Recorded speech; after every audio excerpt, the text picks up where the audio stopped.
Welcome to the History Junk Shop, where overlooked facts turn out to be treasures. I'm your host, Eugene Finnerman, and today I'm also a stand-in for Cupid. Happy Valentine's Day. Now, how romantic. The word romantic actually tenuously refers to the Roman Empire. Imagine taking your date to a gladiator game. Romantic indeed. Now, let's consider something else. So, what was romantic about the Romans? They were the first nation to promote monogamy. Other people promoted polygamy. Did Romans believe in true love? Well, it was more resignation than passion. And divorce was easy, at least for the men. Julius Caesar believed in marriage. He had 4 of them, and we're not counting Cleopatra. And he claimed to be descended from Venus, the goddess of love. Not an obvious family resemblance. Now, but let's consider the etymology of Rome and romance.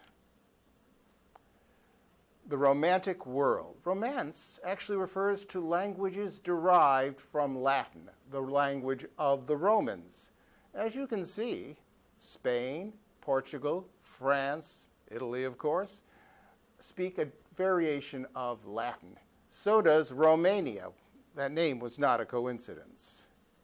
Now, in 13th century Middle English, the word romance was adapted. It referred specifically to the other languages that, unlike English, were derived from Latin. And they also referred to what was a popular trend in literature at the time. French and Spanish and Italian writers were creating narratives of love and courage, chivalry, all in the vernacular language, not in scholarly Latin, but in their respective idioms, French, Italian. And so they were referred to as romances. And even to today, the French word for novels is romance. But let's consider the namesake of this Valentine's Day, St. Valentine himself. Who was he? Well, the Catholic Church is uncertain.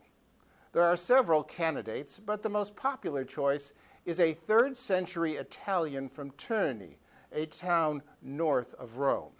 He may have been a priest or a bishop, but the positions then were rather vague. Bishops were elected by the community. Many were married. It was permissible at the time. After all, a bishop was an administrative, political position, not an ecclesiastic one. Now, let's consider how Valentine's Day got its romantic association. Geoffrey Chaucer. The relationship between Valentine and love dates to the 14th century and Chaucer's poetry. He wrote that birds would nest on Valentine's Day. For this was on St. Valentine's Day, when every bird cometh there to choose his mate. At one time, day and mate rhymed, but that was 6 centuries ago. Let's consider, however, how St. Valentine got his halo. May I introduce you to the Emperor Claudius II? Now, if only St. Valentine practiced what he preached. Roman emperors have feelings too. The Emperor Claudius II, who only reigned from 268 to 270, was feeling unappreciated. Coping with barbarian invasions and rebellious governors, the poor fellow didn't even have time to pick an original name for himself. No, don't confuse him with the stammering, limping hero of I, Claudius. This is Claudius II. Now, he did manage to defeat the Goths and Alemanni, so he was successful, and delayed for 150 years the Dark Ages and Richard Wagner. But did anyone bother to thank him? No. The pagans were preoccupied with bread, circuses, and orgies, and that new monotheistic cult refused to make just a few sacrifices in his honor. Even the old monotheistic cult was more amenable than that. Of course, it took 3 lost wars, the destruction of Jerusalem, and the expulsion from Judea to remind the Jews to include a few perfunctory prayers for the emperor. However, the new cult was dogmatic in its refusal, preferring persecution to courtesy. Now, consider the inequity. That, Christianity was an ingrate, let's face it. Roman roads made it easier for missionaries, and the fresh water from aqueducts ensured that baptisms did not cause cholera. Would it have been too much for St. Valentine to send the emperor a thank you note? So, Claudius II is blamed for the death of Valentine. To be honest, the emperor probably could not have bothered. He was fighting, as I said, successfully, the barbarians along the Danube. Furthermore, Valentine's death is often dated as AD 279, but Claudius died in 270. So Valentine would have had to resurrect the emperor in order to be martyred by him. Quite a miracle. No, in all probability, Valentine was executed on the orders of a local official. Such humbling triviality might have been more painful than the actual execution.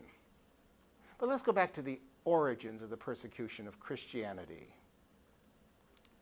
Christianity was persecuted in the Roman Empire, and we know that Nero persecuted the Christians in Rome, but not throughout the empire. Here you see Peter Ustinov, who was much more adorable than the real emperor.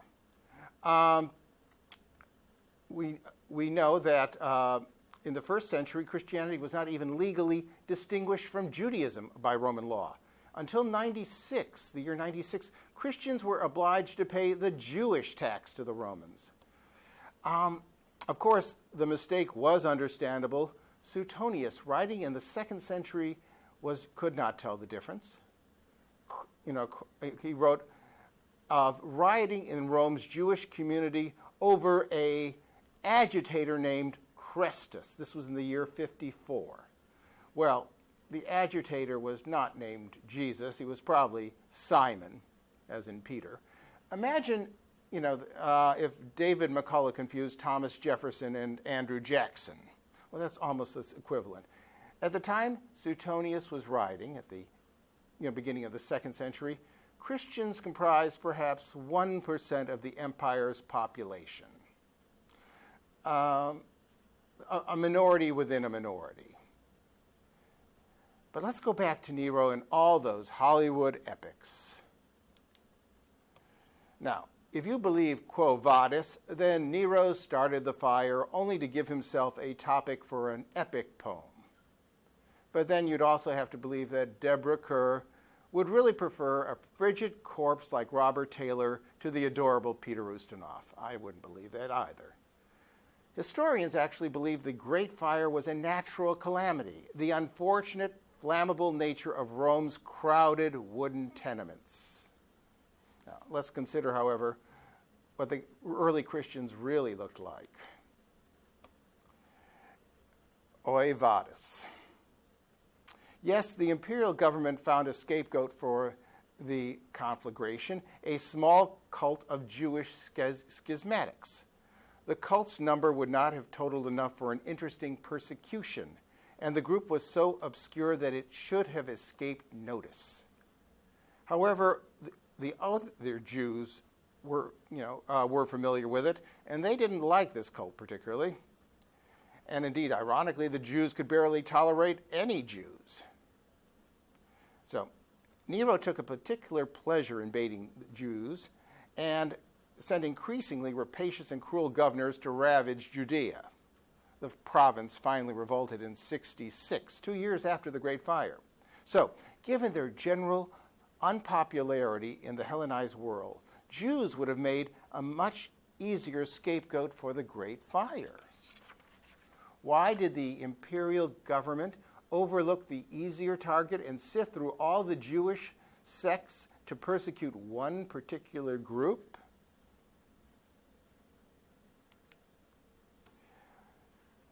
Well, as we know from the cult's earliest writings, the group was apocalyptic and awaiting the imminent end of the world. St. Paul was promising it. Its Rome congregation, witnessing the imperial city in flames, must have seen this as proof of the end times. With that impression, they would have celebrated the conflagration as their theological fulfillment. Jesus is coming back, Rome's burning. So, although they had not started the Great Fire, they were probably cheering it on. And their pagan neighbors would have resented that.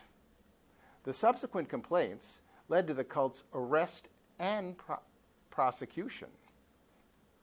The Roman government really thought that these pyrophiles were guilty, in thought, if not deed. As it turned out, the world did not end. Neither did that cult.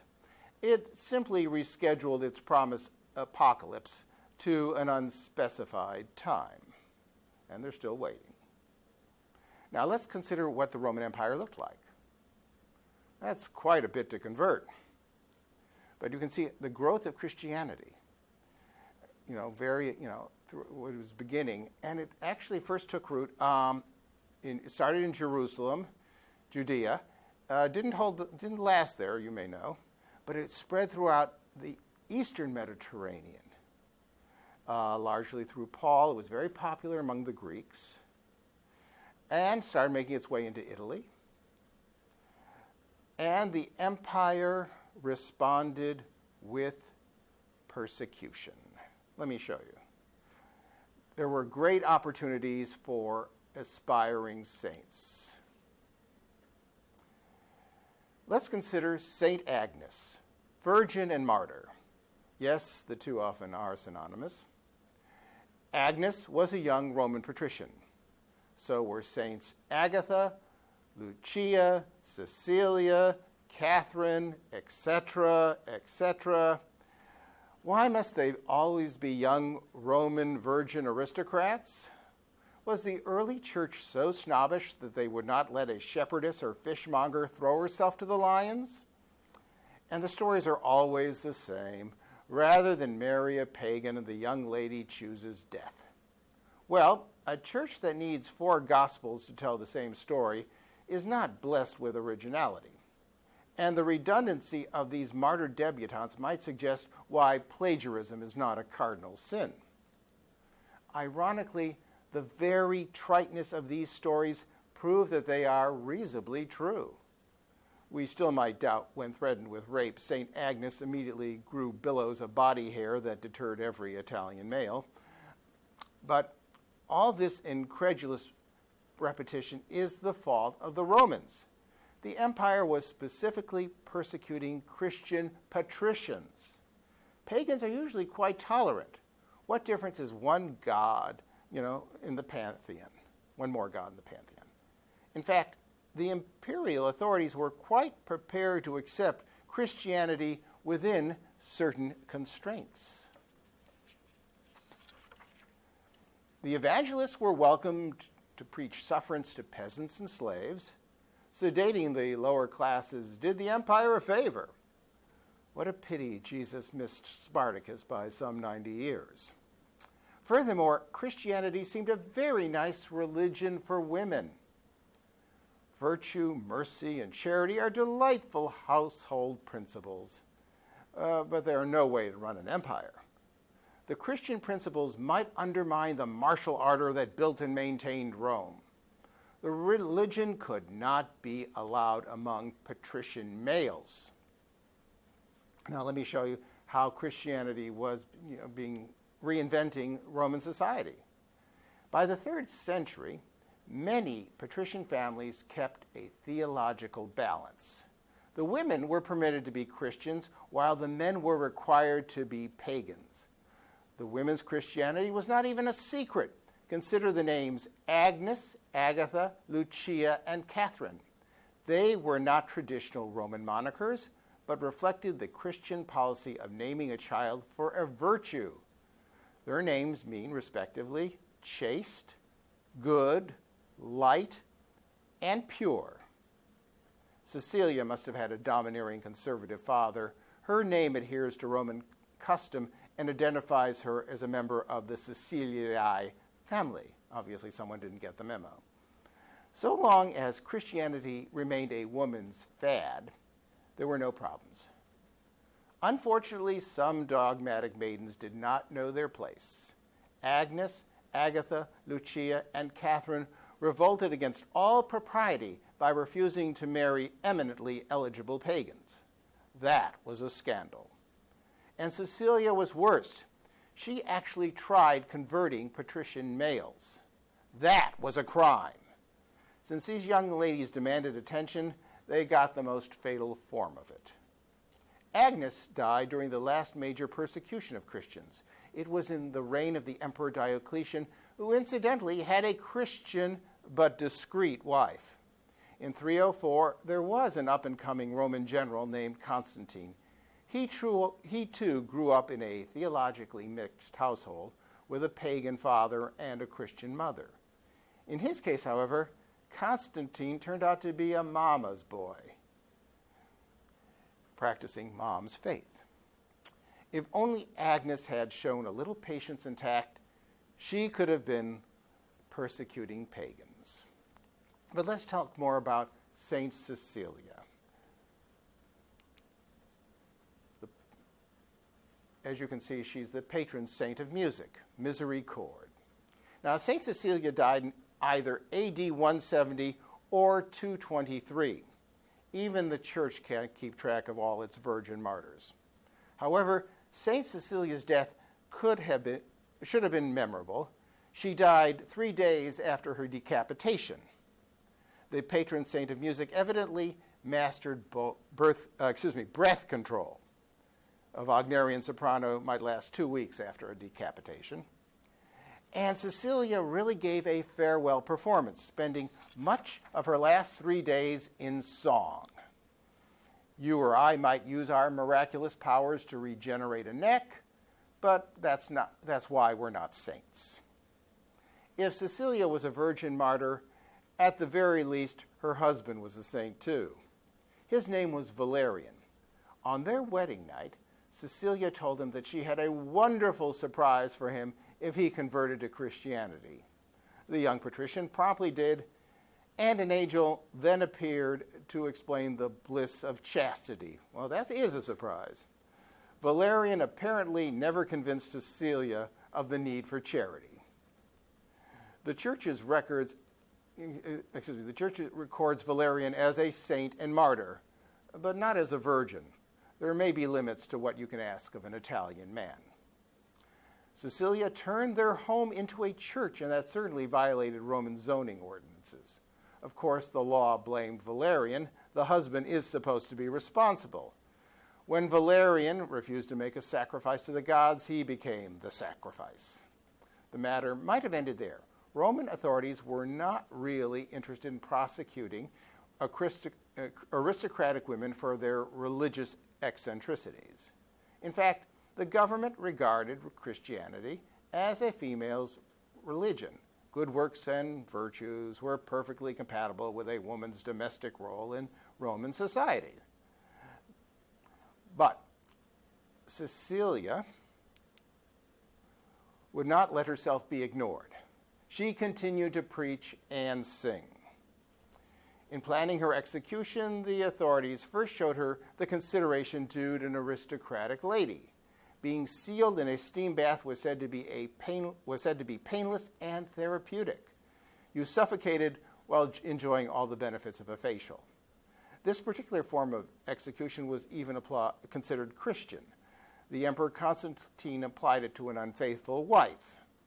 It only fell out of use when bathing did in the 6th century. However, as seems to be the rule with all these martyrdoms, the first attempt always fails. Cecilia survived the steam treatment, and the Romans then tried decapitation. That eventually worked. You may now see Cecilia's head in Rome, Italy. Unfortunately, it no longer takes musical requests. Now, let's go on with some of the who's who of in the persecution. Let me introduce you to Decius. He was a bad emperor, but a useful ancestor, as you're about to find out. The first to attempt to suppress Christianity throughout the empire was in the reign of the Emperor Decius. In the year 250, an imperial decree that all subjects were to make a sacrifice to the emperor before a Roman magistrate. Slaves were exempt. I mean, they had nothing to sacrifice. Jews were exempt, because God knows they can be annoying. And, they only had one God, and it wasn't the emperor. Everyone else, now that was tricky. Pope Fabian refused. He was beheaded. But the sheer number of people to be interrogated, the persecution was impractical. It lasted a year. Decius had to be content, with, intimidation, and he was preoccupied with barbarian invasions and managed to get himself killed by the Goths. Now, Diocletian, who reigned from about 294 to 305, he launched a persecution of the Christians in the last 3 years of his reign. Under him, he concentrated on the destruction of churches, executions of bishops. There were just too many people in the congregation to kill, so you just literally tried beheading the heads. In theory, the persecution was supposed to be throughout the empire, but it was not carried out in the West. In fact, a church council felt free to meet in 305 in Spain. In fact, the church council, even though it was technically a persecuted minority, was confident enough to issue edicts against Jews. Now, when did this persecution end? When Constantine became the emperor. Since 312, the empire had been managing on a new system called Christianity. It provided the benefits of monotheism without circumcision. It also offered eternal benefit packages, which proved very popular among the meek. Constantine imagined that Christianity would be a cohesive and subservient force for the government. Instead, the Christian sects were fighting each other when they weren't persecuting everyone else. Christianity certainly did not discourage fratricide even in the imperial family.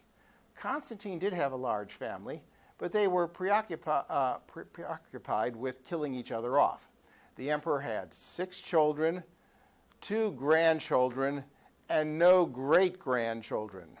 Now that is internecine efficiency. It's the same story for the emperor's nephews and nieces, just shorter, with Constantine killing a few himself. The last survivor of the imperial family was Julian. Having barely survived the carnage, he was not impressed with Christianity. Let me introduce you to Julian. To save the empire, Julian tried to reinvent paganism. But as a graduate of the best schools in the empire, Julian felt that paganism needed more intellectual dignity. Fewer orgies, more seminars.